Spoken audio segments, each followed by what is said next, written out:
was not merely a path of dirt and gravel, but a vein in the dry skin of Texas, cracking under the relentless pressure of a sun that seemed to have a personal vendetta against the earth.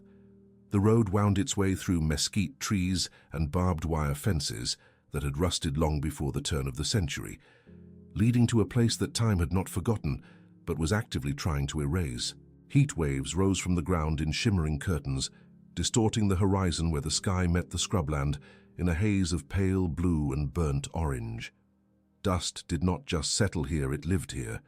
It coated the leaves of the live oaks, it settled in the creases of weathered faces, and it buried the secrets of 1,000 Saturday nights under a layer of fine brown powder. At the end of this particular stretch of forgotten highway stood a building that looked less like a structure and more like a survivor, the Rusty Spur. The neon sign above the door buzzed with the erratic rhythm of a dying insect, the letter R flickering in a desperate attempt to stay illuminated against the encroaching twilight. Inside, the air was thick with the smell of stale beer, lemon polish, and 50 years of heartache. Norma leaned against the bar, her weight supported by elbows that felt like they were filled with ground glass. She was 72 years old, and every single one of those years was etched into the map of her face. She held a rag in her hand, moving it in slow, circular motions across the mahogany surface that she knew better than the back of her own hand. This wood had absorbed tears, spilled whiskey, and the sweat of cowboys who had danced until their boots wore thin. But tonight, the wood felt cold. It felt final. The silence in the Rusty Spur was usually a comfortable thing, the quiet before the storm of a Friday night crowd. But tonight the silence was heavy. It was the silence of a funeral home before the mourners arrive. Norma stopped wiping and looked around the room. The chairs were already stacked on the tables, their legs pointing up at the ceiling like the limbs of dead beetles. The stage, a modest platform raised only a foot off the floor, was empty. The microphone stand was gone, sold last week to a pawn shop in San Antonio to pay the electric bill. The dance floor, scuffed by generations of two-stepping couples, looked vast and lonely. Tomorrow, men with hard hats and harder hearts would come. They would bring machines that roared louder than any band that had ever played here. They would tear down the walls, rip up the floorboards, and turn the Rusty Spur into a memory buried under the asphalt of a new strip mall parking lot. She reached under the counter, her trembling fingers brushing against the cool steel of a shotgun she kept for safety, but that wasn't what she was reaching for. Her hand found the small, dented metal box tucked away in the shadows of the shelf. It was an old cash box, the grey paint chipped away to reveal the rust beneath, locked with a small key that Norma wore on a chain around her neck. She pulled it out and set it on the bar, staring at it as if it contained the crown jewels. In a way, to her, it did. It contained a promise. It contained a piece of history that no bank and no developer could understand. The sound of tires crunching on gravel outside broke her trance. It wasn't the heavy, rhythmic crunch of a pickup truck. It was the smooth, arrogant hiss of low-profile tires on a luxury suspension. Norma stiffened. She knew who it was before the door even opened. She didn't turn around. She just placed her hand protectively over the metal box and waited. The door swung open, letting in a blast of furnace-hot air and the blinding glare of the setting sun. A silhouette stood in the doorway, blocking the light. Braden Thorne stepped inside, and the atmosphere in the room instantly shifted from melancholic to toxic. He was a man who looked like he had been manufactured in a boardroom, wearing a suit that cost more than the Rusty Spur made in a year, with shoes so polished they reflected the dust motes dancing in the air. He took off his sunglasses with a practiced motion, revealing eyes that were cold, calculating and utterly devoid of soul. He looked around the empty bar with a sneer of disgust, wrinkling his nose as if he had just stepped into a sewer. Norma finally turned to face him. She kept her chin high, her eyes dry. She would not give him the satisfaction of seeing her break. "You are early, Mr. Thorne," Norma said, her voice steady, though it lacked the warmth it usually held for her patrons. "The eviction notice says I have until midnight tomorrow." Braden laughed, a dry, humorless sound that echoed off the empty walls. He walked further into the room, his footsteps clicking sharply on the hardwood. He ran a finger along a table, checking for dust, and wiped it on a handkerchief he produced from his pocket. I am a busy man, Norma. I thought I would come by and help you expedite the process. You know, make sure you haven't stripped the copper wiring out of the walls before my crew gets here. We need the structure intact for the demolition assessment. It saves on paperwork. Norma tightened her grip on the rag. This building has stood here since before your father was born, and it has more integrity in one floorboard than you have in your entire body. I am not stripping anything. I'm saying goodbye. Braden approached the bar, leaning his elbows on the polished wood, invading her space. He smelled of expensive cologne and mints, a sharp contrast to the honest sense of the saloon. He looked at her with a mock pity that was far worse than his aggression. Sentimental nonsense. That is why you are broke, Norma. You hold on to things that have no value. The world moves forward. This town is expanding. People want coffee shops and modern condos. They don't want a dusty old barn where people pretend to be cowboys. You should be thanking me. I am putting this place out of its misery. His eyes fell on the metal box under Norma's hand. He raised an eyebrow. What is that? The retirement fund? Or just more junk you are hoarding? Norma pulled the box closer to her chest. It is none of your business. It belongs to a friend. I am keeping it safe. Braden chuckled, reaching out a hand as if to snatch it. A friend? You don't have any friends left, Norma. They all died or moved away. Let me see it. If it is part of the inventory, it belongs to Thorn Developments now. Norma's hand moved with a speed that surprised even her. She slapped his hand away, the sound cracking like a whip in the quiet room. Her eyes blazed with a fire that had been smoldering for months. You touch this box, and I will introduce you to the shotgun under this counter, permit or no permit. This does not belong to the bank. It does not belong to you. It belongs to the king, and I gave my word I would keep it until he came back for it. Braden recoiled, rubbing his hand, his face flushing with anger. The veneer of corporate politeness vanished, replaced by the petulant rage of a man who was never told no. The king? What are you talking about, you crazy old bat? Elvis is dead, and by tomorrow morning this place will be a pile of splinters.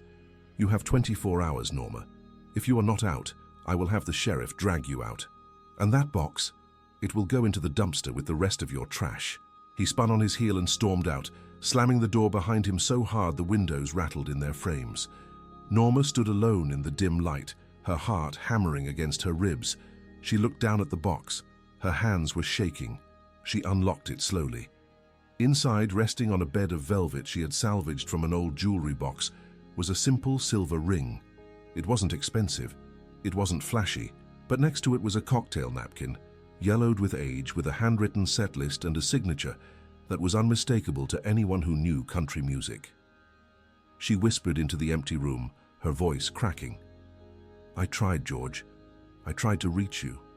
I posted that comment just like my grandson showed me, but I guess the world is just too big and loud now. 500 miles away, the world was indeed big and loud. But inside the customized Silver Eagle tour bus, it was quiet. The bus hummed along the interstate, a sleek black beast cutting through the night. Inside the rear cabin, the air conditioning was set to a brisk 68 degrees. The leather seats were soft, the lighting was low, and the rest of the world felt like a distant dream. George Strait sat in the corner of the lounge area, staring at the blue light of his smartphone. He was 70 years old, but the eyes that looked at the screen were the same eyes that had looked out from under a cowboy hat on album covers for 4 decades. He was tired, not the kind of tired that comes from a hard day's work, but the deep, bone-weary exhaustion of a life lived on the road. The tour was going well. The stadiums were sold out. The fans still screamed. But lately, the silence after the show felt louder than the applause. He couldn't sleep. The rhythm of the road usually lulled him, but tonight his mind was restless. He was scrolling through YouTube, a habit he had picked up recently to pass the hours between cities. He wasn't looking for anything in particular, just letting the algorithm take him where it wanted. It served him videos of rodeos, classic trucks, and then, unexpectedly, a video of himself. It was a grainy recording from 1982. The audio was terrible, the camera work was shaky, but the energy was undeniable. He was young, lean, standing on a small stage in a smoky bar, singing Unwound. He watched himself, a ghost from a lifetime ago. He smiled faintly. He remembered those days, the hunger, the uncertainty, the pure joy of playing for a crowd that could look you in the eye. He scrolled down to the comments. There were thousands of them. Legend, the king, real country music. He had seen them all before. He was about to close the app when his thumb froze. Deep in the comment section, buried under years of newer posts, was a comment from a user named Norma'S. It had 0 likes, 0 replies. It was posted 5 years ago. George, you forgot your ring on the counter of the Rusty Spur that night in '82. You took it off to wash your hands after fixing the flat tire on your van in our lot. I put it in the safe. I know it was just your silver stage ring, not your wedding band, but you said it was good luck. I've kept it safe. The bank is going to take the building on Friday, October 24th, 2024. If you don't come get it, it goes with the walls. I kept my promise. George stared at the screen. The date, October 24th, 2024. He looked at the digital clock on the wall of the bus. It was 2:30 a.m. The date was October 24th, today. The memory hit him like a physical blow. He closed his eyes and he was back there.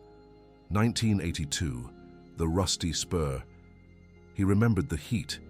He remembered the van blowing a tire right in the parking lot. He remembered the woman behind the bar, Norma.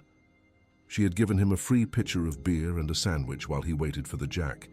He had taken off the silver ring, a cheap thing he wore because he was terrified of losing his real wedding ring while loading gear, and set it on the counter near the sink. They had played the show. It was one of the best nights of that early tour, and in the chaos of packing up, he had left it. He had thought about that ring a few times over the years, mostly with a shrug, but reading the comment now, seeing the desperation hidden in the polite words, something shifted in his chest. She had kept it for 40 years. She had guarded a piece of cheap silver as if it were the Holy Grail, simply because it was his, and simply because she was a woman of her word. And today was the day she lost everything. George stood up. The movement was sudden, urgent. He walked to the front of the bus, opening the door to the driver's cabin. The driver, an old friend named Buster who had been with him for 20 years, looked in the rearview mirror, startled. "Everything okay, boss? You need a stop?"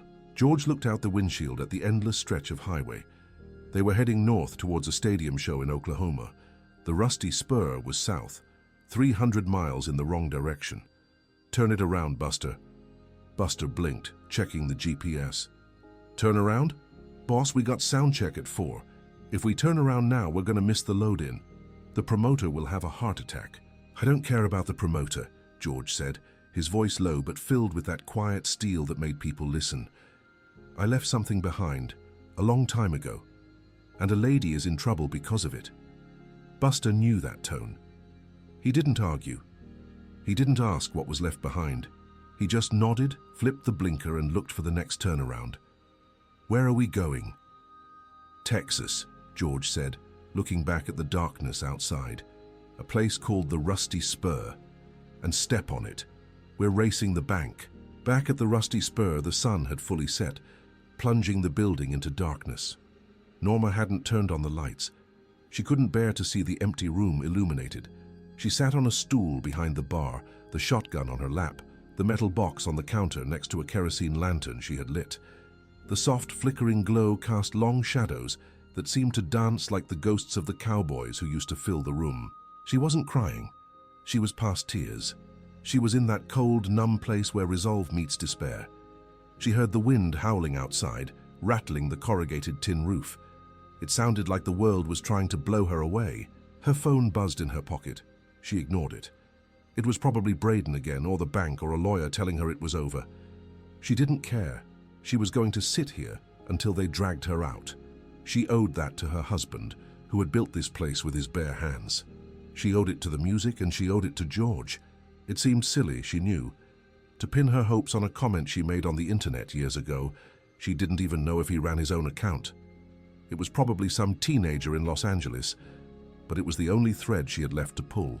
Outside, the darkness was broken by the glare of headlights. Not one pair, but several. Heavy engines idled with a deep guttural rumble. The beep, beep, beep of heavy machinery reversing cut through the night. Norma's heart sank. Braden wasn't waiting for the morning. He was bringing the equipment in tonight to block the entrance, to make sure she couldn't change her mind, to intimidate her into leaving before the sun came up. She stood up, her joints popping, and walked to the window. Through the dirty glass she saw them. 2 massive yellow bulldozers were being unloaded from flatbed trailers. A black luxury car sat parked in the middle of the lot, its headlights trained on the front door of the bar like spotlights on a prisoner. Braden was leaning against the hood, talking on his phone, laughing. Norma gripped the shotgun. She wasn't going to shoot anyone, she knew that, but she wasn't going to let them crush her spirit without a fight. She unlocked the front door and stepped out onto the porch. The night air was stiflingly hot. "Get those machines off my property," she yelled, her voice surprisingly strong. "You have no right to be here until midnight tomorrow." Braden looked up, shading his eyes against the glare of his own headlights.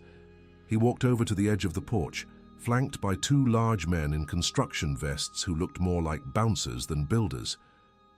"Just getting a head start, Norma," Braden shouted back, a smirk plastered on his face. "We need to stage the equipment. Efficiency is key in this business. Why don't you just pack your little box and go to a nursing home? I'll even pay for the Uber." Norma racked the slide of the shotgun. The sound was unmistakable. Clack, clack. The 2 large men took a step back. Braden flinched, his smirk faltering for a second before he regained his composure. "You are making a big mistake, old woman. That is assault with a deadly weapon. It is defense of property," Norma retorted. "Get off my land." Braden held up his hands in mock surrender, but his eyes were venomous. "Fine, we will wait by the road, but the second the clock strikes midnight tomorrow, I am driving that dozer through your front door myself. And I hope you are still inside." He signaled to his men, and they retreated to the edge of the property line just beyond the legal limit. The engines of the bulldozers were turned off, but their presence loomed like sleeping dragons.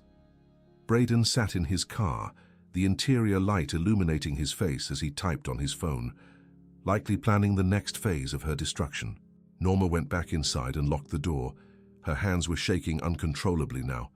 The adrenaline was fading, leaving her weak. She sat back down by the lantern. She looked at the metal box. "Please," she whispered, "just let someone remember." On the highway, the Silver Eagle was pushing 80 miles an hour. Buster was driving with the focus of a combat pilot. George stood behind him, watching the mile markers fly by. He had his phone in his hand. He had found the number for the county clerk's office, but it was closed. He had found the listing for the Rusty Spur. It was marked as permanently closed on Google Maps. That angered him. It wasn't closed yet. He dialed his tour manager, who was sleeping in the bunk area. The man answered groggily. "Hello? Wake up, Jim. I need you to find out who holds the mortgage on a property in Mill Creek, Texas. The Rusty Spur." "George? What time is it?" "We're in the middle of nowhere." "Just do it," George said. "Wake up whoever you have to wake up. Call the bank president at home." "I don't care. I need a payoff amount, and I need it by sunrise." "But George, why?" "Because I owe a debt," George said, staring at the road ahead. "And I'm about 40 years late on the payment."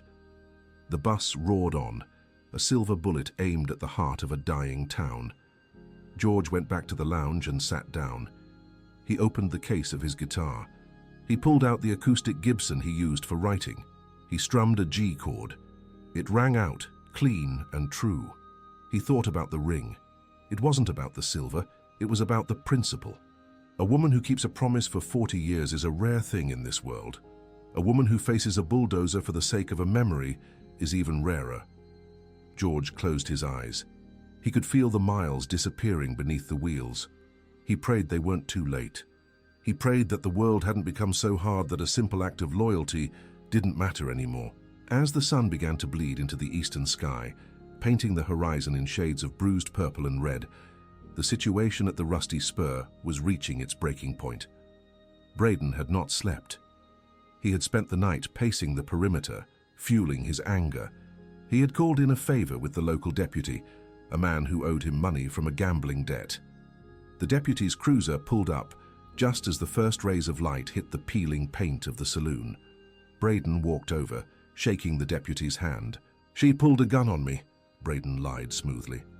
"I fear for the safety of my crew. We need to secure the premises immediately. Civil forfeiture or whatever you call it. She's unstable. The deputy, a sweating man with a nervous tic, nodded. If she threatened you with a firearm, we can enter. Public safety risk. Norma watched from the window. She saw the badge. She saw the smirk on Braden's face returning. She knew this was it. The law was here, but it wasn't on her side. The law was on the side of the money. She picked up the metal box. She wouldn't let them have it. She would bury it in the back if she had to. She walked to the back door, intending to slip out and hide it under the old oak tree, but as she reached for the handle, a sound stopped her. It wasn't the sound of a police siren. It wasn't the sound of a bulldozer. It was the sound of a deep, resonant air horn, a sound that belonged on the open highway, not a dirt road. Norma froze. She turned back to the front window. Coming down the road, kicking up a cloud of dust that looked like a sandstorm, was a massive bus. It gleamed in the morning light, black and silver, chrome shining like a knight's armor. It didn't slow down as it approached the blockade of bulldozers. It swerved around them, the tires crunching over the ditch, the suspension groaning but holding. The bus pulled directly in front of the rusty spur, blocking Braden's car, blocking the deputy, blocking the bulldozers. It came to a halt with a hiss of air brakes that sounded like a heavy sigh of relief. The side of the bus had no name painted on it, just a logo, a silhouette of a cowboy on a horse. Norma's breath caught in her throat. She knew that logo. Everyone in Texas knew that logo. Braden stared at the bus, mouth open. What the hell is this? Who thinks they can just park a tour bus on my construction site? The door of the bus hissed open. The steps extended. For a moment, nothing happened. The dust swirled around the vehicle.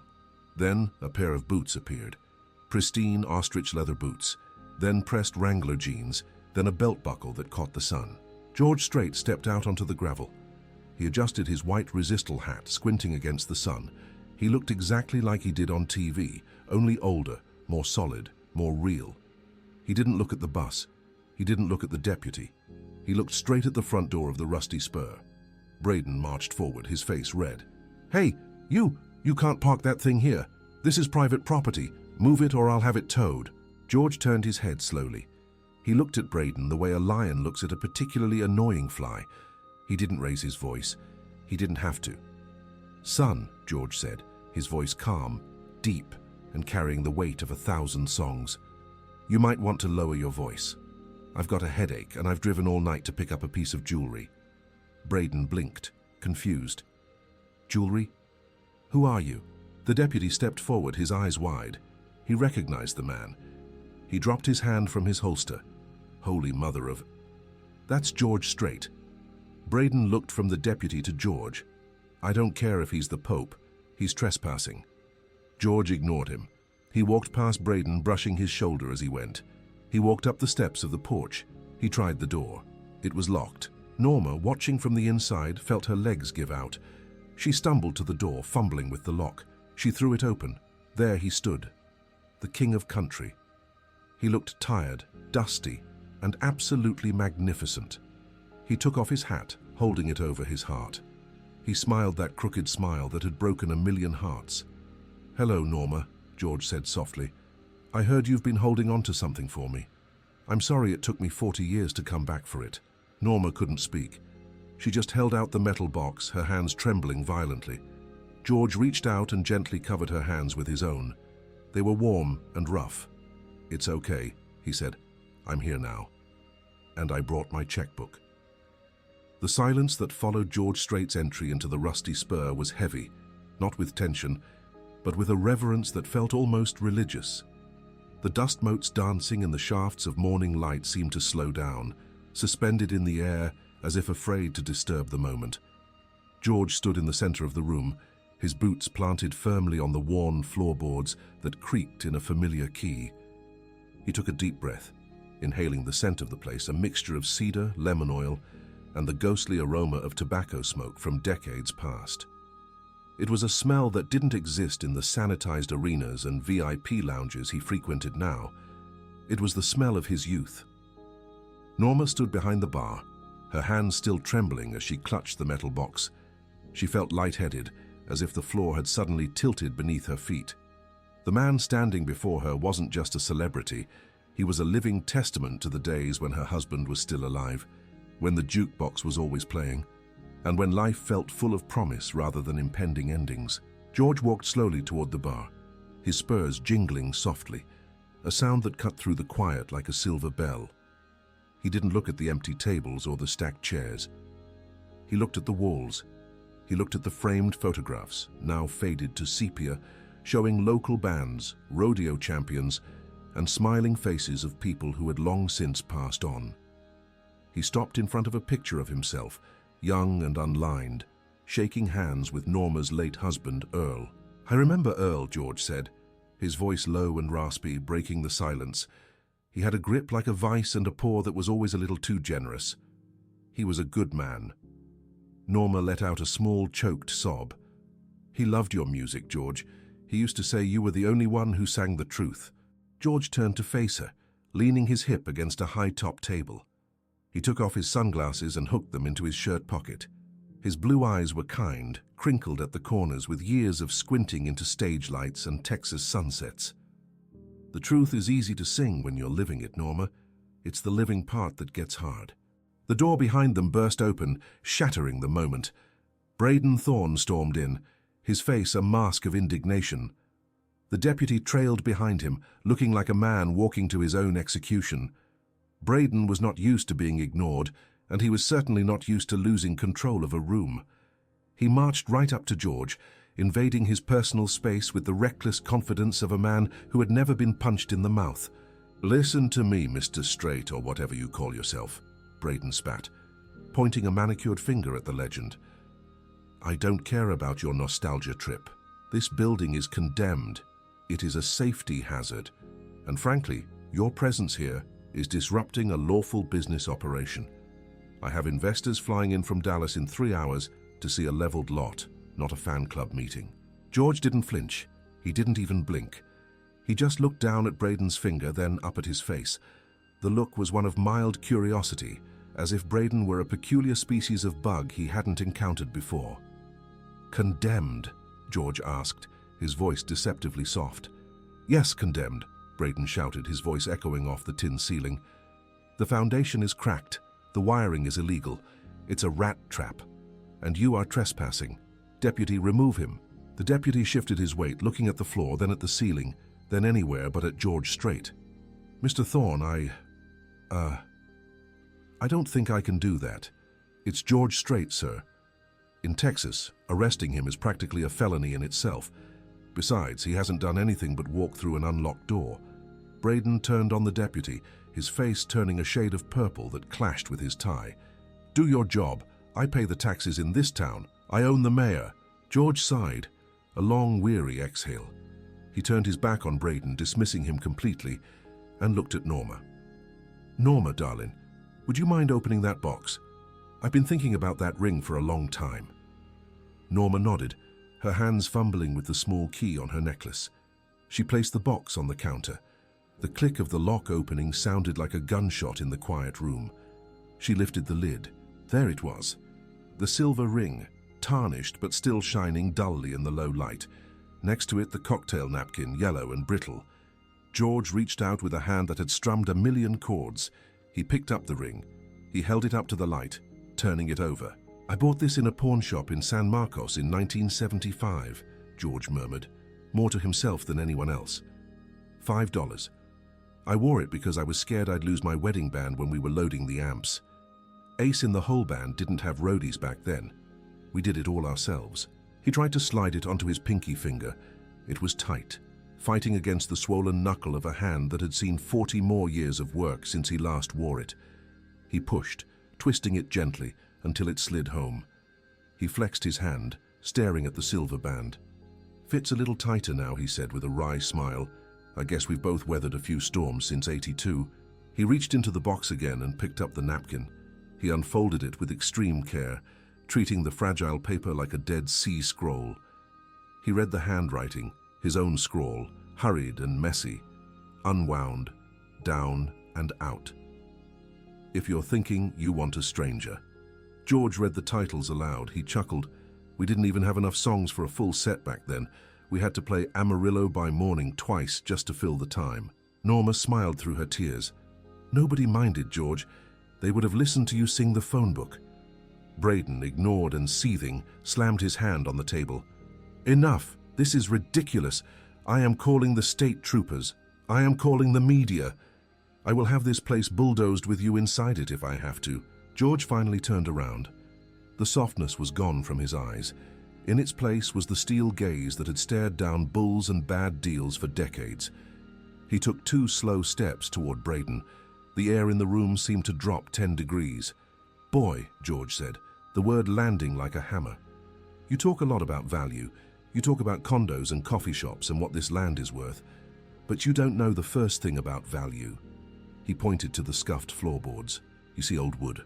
I see where a young couple had their first dance before he shipped off to Vietnam and never came back. You see a cracked wall. I see where Willie Nelson signed his name in 1968 before he was anybody. You see a rat trap. I see a cathedral. George stepped closer, towering over the developer. And you see an old woman who you think you can bully because she's alone. But she ain't alone. Not anymore. Braden sneered, though he took a step back. That's very poetic. But poetry doesn't pay the mortgage. The bank holds the note. The foreclosure is processed. Unless you have $300,000 in cash in your pocket, this conversation is over. $300,000? George asked. That's the debt, plus the penalties, plus the acquisition fee, Braden said smugly. And the deadline is 5 p.m. today. But since I hold the contract for the development, I can start demolition as soon as I secure the site. Which is now. George reached into his back pocket and pulled out a cell phone. He didn't look at Braden. He dialed a number and put it to his ear. Tom? Yeah, it's me. I need a wire transfer. No, not for a horse, for a building. Yeah, the Rusty Spur in Mill Creek. Find out who holds the paper. It's probably First National or whatever they call themselves now. He paused, listening. I don't care what time it is in New York. Wake them up. Tell them George Strait wants to buy a mortgage. And Tom, add $50,000 for the lady's retirement and another $50 for repairs. He hung up the phone and looked at Braden. The developer's face had gone pale. You can't do that, Braden stammered. I have a contract. I have rights. George crossed his arms. You have a contract to develop the land if the foreclosure goes through. If I pay the debt, there is no foreclosure. The property stays with Norma, and your contract isn't worth the paper it's printed on. Braden looked around frantically, looking for an ally. The deputy was now grinning, clearly enjoying the show. This is interference with commerce, Braden shrieked. I will sue. Sue who? George asked calmly. Me? Son, I've got lawyers who cost more per hour than your car. You want to go down that road, be my guest. But I promise you, by the time we're done, the only thing you'll be developing is a migraine. Outside, the noise began to swell. It wasn't the machinery anymore, it was people. Word had spread. In small towns, news travels faster than light, especially when it involves the king of country. Norma walked to the window. Her eyes widened. George, she whispered, look. George walked over and peered through the dusty glass. The parking lot, which had been empty, save for the bulldozers an hour ago, was filling up. Pickup trucks, old sedans, and even a few tractors were lining the road. People were getting out. Men in work boots, women in aprons, teenagers in baseball caps. They stood at the edge of the property, staring at the Silver Eagle bus. They weren't rowdy. They were respectful. They were the people of Mill Creek, the people Braden Thorne had called hillbillies and nobodies. They had come because they heard the bus. They stayed because they saw the bulldozers. Braden saw them too. He saw the sheer number of them. He saw the way they looked at his luxury car with disdain. He saw the construction crew, his own hired muscle, leaning against the bulldozers, chatting with the locals, drinking coffee from styrofoam cups. My crew, Braden whispered. They aren't working.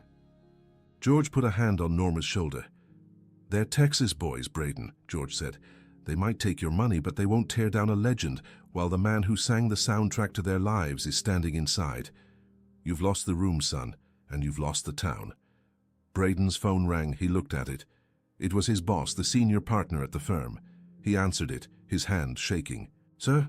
Yes, I'm at the site. No, there's a complication. No, not a structural issue. It's George Strait. He listened for a moment, his face crumbling. Yes, the singer. Yes, he's here. He's buying the note. Sir, I tried to tell him. Hello? Hello? Braden lowered the phone slowly. He looked at George, defeated. They pulled the project, he said, his voice hollow. They don't want the bad PR. They said if George Strait is involved, we walk away. George nodded once. Smart men. Braden looked at Norma. He looked at the box on the counter.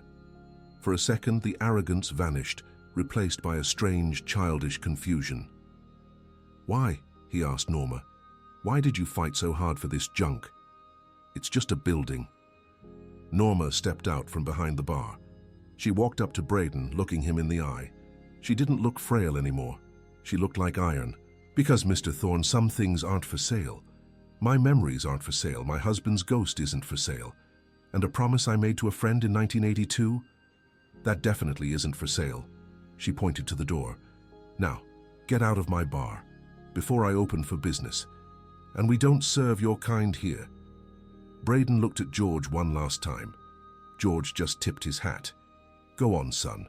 The road goes on forever, but your time here is done. Braden turned and walked out. The walk of shame was long. As he stepped onto the porch, the crowd outside went silent. They watched him get into his car. They watched him reverse out of the lot, his tires spinning in the gravel, dust covering his shiny paint job. As he drove away, a cheer went up that shook the leaves on the mesquite trees. Inside, the tension broke. George let out a breath and leaned against the bar. He looked older suddenly, the adrenaline fading. You okay, Norma? He asked gently. Norma sat down heavily on a stool. She was crying freely now, tears streaming down her wrinkled cheeks. I am now, George. I am now. George smiled. He walked behind the bar, a place he hadn't stood in 40 years. He found a clean glass. He found the tap. He pulled a draft beer, the foam rising perfectly to the rim. He slid it to Norma. Then he poured one for himself. He raised his glass. To Earl, he said. To Earl, Norma whispered, clinking her glass against his. They drank in silence for a moment. Then George looked at the ring on his finger again. You know, Norma, he said thoughtfully, I've played the Astrodome. I've played for presidents. I've got 60 #1 hits. But I don't think I've ever been as proud of anything as I am of the fact that you kept this safe. Norma wiped her eyes. It was the least I could do. You gave us music. I just gave you a safe deposit box. George shook his head. No, you gave me a reminder. You reminded me that the music matters because of the people who listen to it. I spend so much time on that bus, looking out the window, watching the world blur by. Sometimes I forget that there are real people in those houses, living real lives, holding on to things that matter. He reached into his pocket and pulled out his phone again. He saw the notification for the video Braden had been live streaming earlier, the one meant to mock Norma. It had gone viral, but not in the way Braden intended. The comments were pouring in by the thousands. Support for Norma, anger at the developer, love for the rusty spur. Norma, George said, showing her the screen, I think you're going to have a full house tonight. Norma looked at the phone, confused. Tonight? But I don't have any beer stock, I don't have a band, I don't even have electricity turned on fully. George laughed. A deep belly laugh that warmed the room. Darling, I've got a bus full of beer outside. My crew can have the power fixed in an hour. And as for the band, he walked over to the corner where his acoustic guitar case sat. He picked it up and set it on the bar. He opened the latches. The smell of rosewood and steel strings wafted out. I think Ace in the Hole might be available for a last-minute gig, assuming you can afford our fee. Norma smiled, a genuine, radiant smile that took 20 years off her face. And what is your fee, Mr. Strait? George looked at the ring on his finger. Then he looked at the napkin with the old set list. The fee is paid in full, Norma. Just let me play that set list one more time, for Earl and for you. Norma nodded. You got a deal, cowboy. George walked to the door and opened it. The crowd outside fell silent as they saw him. He stepped out onto the porch, the morning sun illuminating him like a spotlight. He raised a hand in greeting. Folks, he called out, his voice carrying over the wind. The Rusty Spur is under new management, or rather, old management is back in business. We're opening the doors at sundown, and drinks are on me. The roar of the crowd was deafening. Caps were thrown in the air, people hugged each other. It was a victory not just for Norma, but for every person who had ever felt pushed aside by the march of progress. George turned back to go inside, but stopped. He looked at the bus driver, Buster, who was standing by the door of the Silver Eagle, grinning. "Buster, get the boys. Get the amps. We're playing a honky-tonk tonight." Buster laughed. "Yes, sir, boss. Just like the old days." "Just like the old days," George repeated softly. He walked back into the dim coolness of the bar. He sat down next to Norma. The morning turned into afternoon. They sat there, two survivors of a changing world, swapping stories while the sound of the crew setting up gear buzzed around them. George learned about Norma's grandkids. He learned about the struggles of the last 10 years. He learned about how the town had changed. And Norma learned that the king was just a man who missed his wife when he was on the road, who worried about his horses, and who still got nervous before a show. It was the most honest conversation George had had in years. As the sun began to dip low again, casting long shadows across the floor, the transformation was complete. The Rusty Spur wasn't a dying building anymore. It was alive. The neon sign had been fixed by one of the roadies and was buzzing steadily now. The floor had been swept. The beer coolers were stocked. Norma stood behind the bar, wearing her best blouse and a fresh coat of lipstick. She looked nervous. "You think they'll come inside?" she asked. "It's dusty. It's not fancy." George was tuning his guitar on the small stage. He strummed a chord, adjusting the B string. He looked up at her. "Norma, look at me." She looked at him. "They aren't coming for the decor. They're coming for the soul. And this place? It's got more soul than the Grand Ole Opry." He stepped up to the microphone. He tapped it, thump, thump. The sound echoed through the PA system his crew had rigged up. He looked at the empty dance floor, envisioning it full. He felt a spark of excitement he hadn't felt in a long time. It wasn't about the money. It wasn't about the fame. It was about the connection. He looked at the ring on his finger.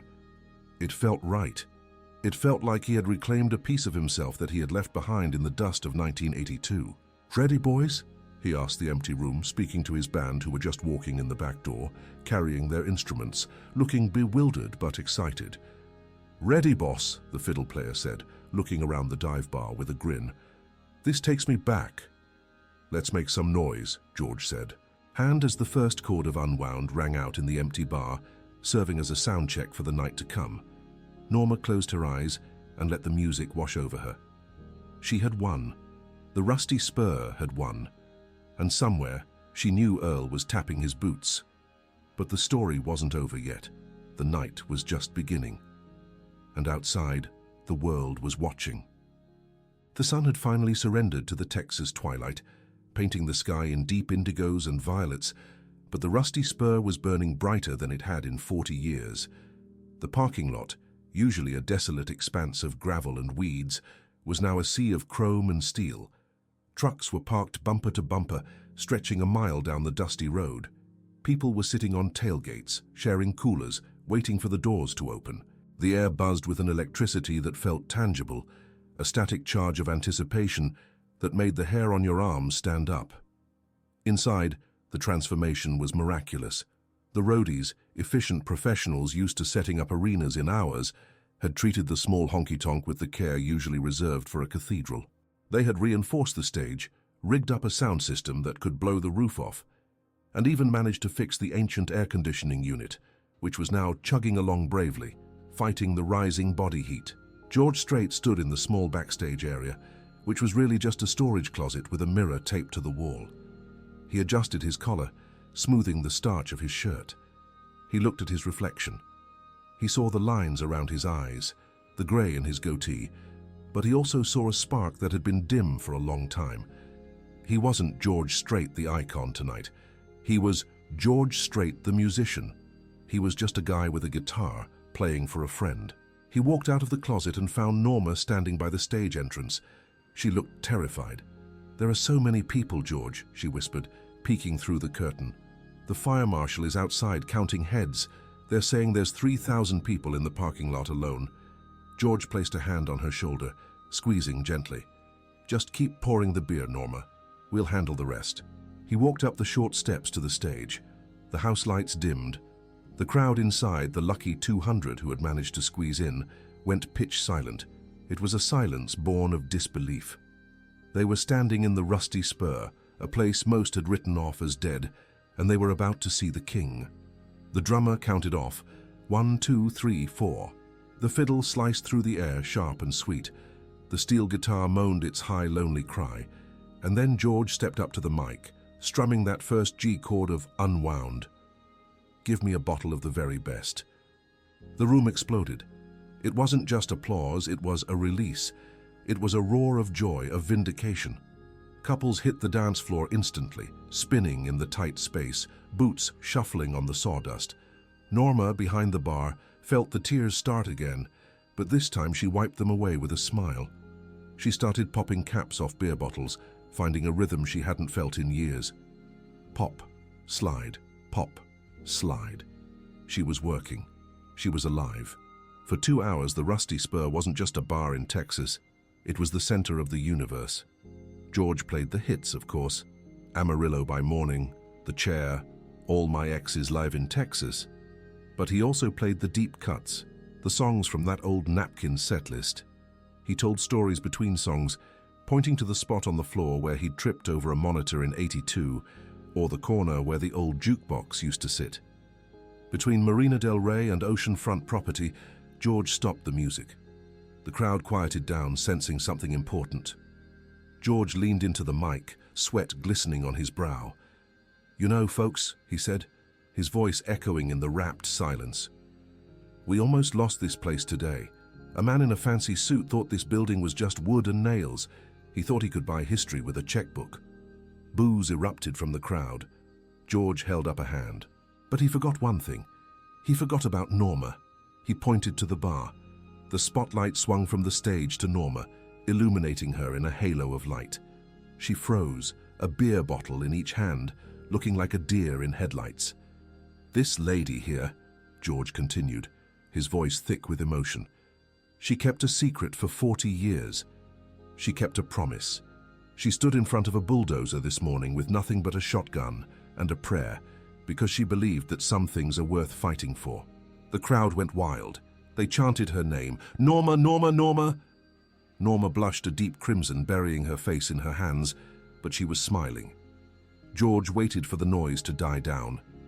"I'm wearing a ring tonight," he said, holding up his left hand. The silver band caught the spotlight. "I left this here in 1982. Norma kept it safe. She didn't sell it. She didn't lose it. She kept it because she gave her word. In a world where people change their minds like they change their socks, that means something." He looked directly at the camera that was live streaming the show, to the giant screens his crew had set up in the parking lot for the overflow crowd. "So to any developers out there watching, to anyone who thinks they can come into our towns and tear down our memories, remember the Rusty Spur, remember Norma, and remember that you don't mess with Texas." He counted off the next song. It was Troubadour. I was a young troubadour when I rode in on a song. As the lyrics filled the room, the emotional weight was palpable. It was a song about aging, about looking back, about the fire that still burns, even when the mirror shows an old man. George sang it with a rawness that hushed the crowd. He wasn't singing to them. He was singing to the room, to the ghosts, to himself. Outside in the parking lot, the scene was just as magical. People were dancing on the gravel, watching the screens. The community had come together. Old feuds were forgotten over cold beers. Neighbors who hadn't spoken in years were two-stepping together. Braden Thorne's attempt to destroy the town's spirit had inadvertently united it stronger than ever before. As the final notes of the encore, "The Cowboy Rides Away," faded into the night, the applause didn't stop. It went on for 5 minutes, 10 minutes. George stood on stage, hat in hand, soaking it in. He looked at Norma. She was exhausted, her hair messy, her feet aching, but she looked 10 years younger. He walked off the stage and went straight to the bar. He ignored the hands reaching out to touch him. He walked behind the counter and hugged Norma. It was a fierce, tight hug. "Thank you," George whispered in her ear. "No, George," she whispered back. "Thank you. You saved us. I just paid the bill, Norma. You saved the soul." The aftermath of that night was swift and decisive. The video of the concert, and specifically George's speech about Norma, went global. By the next morning, the Rusty Spur wasn't just a local landmark, it was a national treasure. A GoFundMe page set up by a fan in the parking lot raised $200,000 in 24 hours for the Rusty Spur Restoration Fund. The Texas Historical Commission fast-tracked an application to designate the building a protected historic site. Braden Thorne was fired 2 days later. The PR disaster for Thorne Developments was catastrophic. Their stock dipped, and in a desperate attempt to save face, the company issued a public apology and donated a substantial sum to a musician's charity. Braden was last seen moving back to majestic condos in Dallas, his reputation in rural Texas permanently mud. 6 months later, the Texas spring had arrived, painting the fields around Mill Creek with bluebonnets and Indian paintbrush. The air was sweet and cool. The Rusty Spur looked different, but also exactly the same. The roof was fixed, the paint was fresh. The neon sign was bright and steady, but the soul was untouched. The scuffed floors were still there, protected now by a layer of clear sealant. Inside, it was a quiet Tuesday afternoon. Norma was behind the bar, wiping down the counter. She wasn't alone anymore. She had hired 2 young girls to help her, locals who needed the work. But she still liked to open up herself. On the counter, under a new glass display case, sat the metal box. Inside it was the cocktail napkin. The ring, however, was gone. George had kept it. He said he needed the luck. But in its place, inside the case, was something else. A brand new acoustic guitar signed in silver marker, to Norma, the true keeper of the flame. Love, George. The door opened, the bell jingled. A young man walked in. He looked like a tourist, wearing a backpack and holding a camera. He looked around with wide eyes. "Excuse me, ma'am," he asked. "Is this the place? The place where George Strait played?" Norma stopped wiping. She smiled. She looked at the photo hanging above the cash register, a picture of her and George from that night, arms around each other, laughing. "Yes, son," she said, "this is the place. Can I take a picture?" "Go ahead," Norma said, "but buy a beer first. We have a mortgage to pay." The young man laughed and ordered a Lone Star. Norma looked out the window at the dusty road. It was quiet now. The tour bus was long gone. The crowds had thinned out to a steady stream of pilgrims like this boy. Life had returned to a new normal. She thought about that night often. She thought about the fear, the anger, and the overwhelming joy. But mostly she thought about the quiet moment before the show, when George had sat with her and drank a beer to Earl. She pulled out her phone. She opened the YouTube app. She found the video of the concert. She scrolled down to the comments. There was a new comment, pinned to the top by the channel owner, George's official channel. It had been posted the day after the show. "Thank you for keeping my story safe, Norma. We never forget who took care of us when we were nobody. The road goes on forever, but the Rusty Spur will never end." Norma smiled, tapping the like button. It was the only like she needed. She put the phone away and looked at the young man. "You want to hear a story?" she asked. The boy nodded eagerly. "Yes, please." "Well," Norma began, leaning on the counter, her eyes twinkling with the memory. It all started with a flat tire in 1982. The dust outside settled on the road, peaceful and undisturbed. The sun continued its slow arc across the Texas sky. The Rusty Spur stood strong, a monument not to wood and stone, but to loyalty, memory, and the enduring power of a promise kept. And somewhere out on the endless highway, a silver bus was rolling on, carrying a legend who now wore a cheap silver ring on his pinky finger, a constant reminder that the most valuable things in life are the ones you can't buy.